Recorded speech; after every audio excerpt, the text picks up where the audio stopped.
guys, kumusta kayong lahat? Medyo matagal din po akong hindi nakapag-video or nakapag-upload po dito sa YouTube. Kasi po, nanganak po ako, tsaka siyempre po medyo na busy, pag-aalaga kay baby. So, ayun.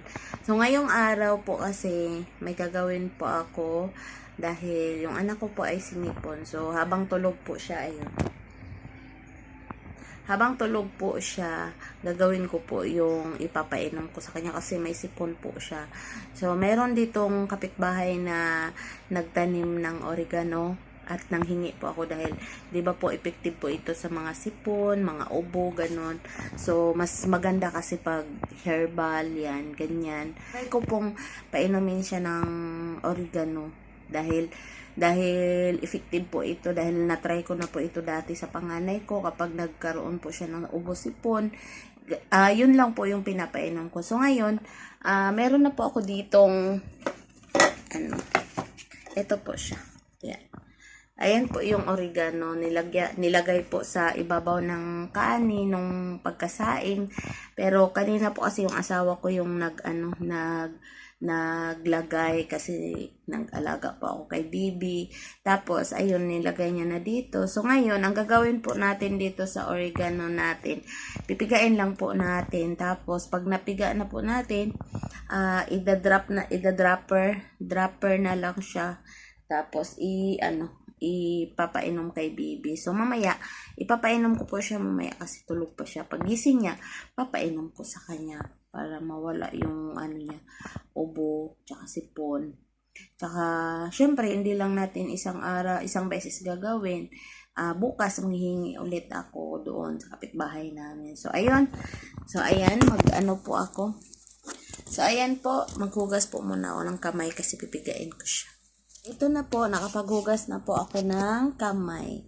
So, ayan, hindi ko po siya napiga kaagad kanina, gawa ng pinapatulog ko po siya nung binigay ko to sa akin. So, ayan. So, pipigain po natin para mapainom natin sa kanya. So, ganito. Yes. Pipigain ko lang siya. Tapos, idadropper ko lang siya mamaya. Pagkagising niya, papainom ko.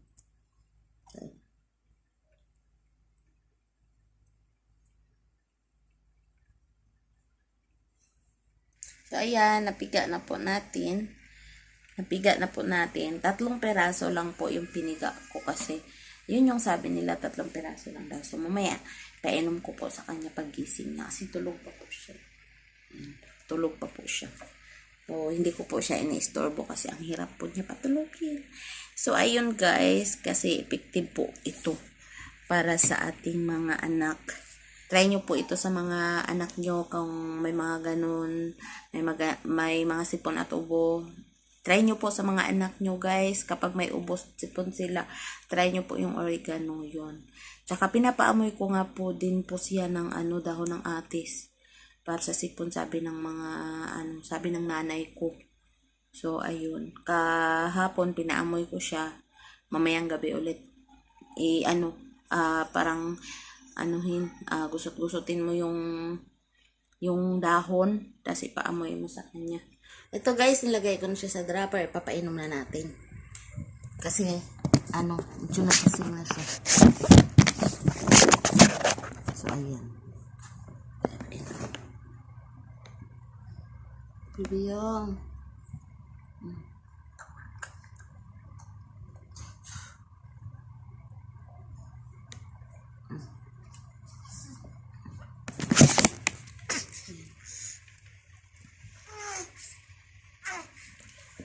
Pinainom ko na guys. So ayun, napainom na natin, no. So ang hirap talaga pag may sipon yung bata, lalo na kapag newborn pa. Kasi hindi pa sila nakakapagsalita. Tsaka ayun, so ganun talaga. Sana maging okay na siya. Bukas pa iinumin ko siya ulit. So ayun lang guys, maraming salamat po. At sana maging okay na yung sipon niya. So ayun, bye-bye.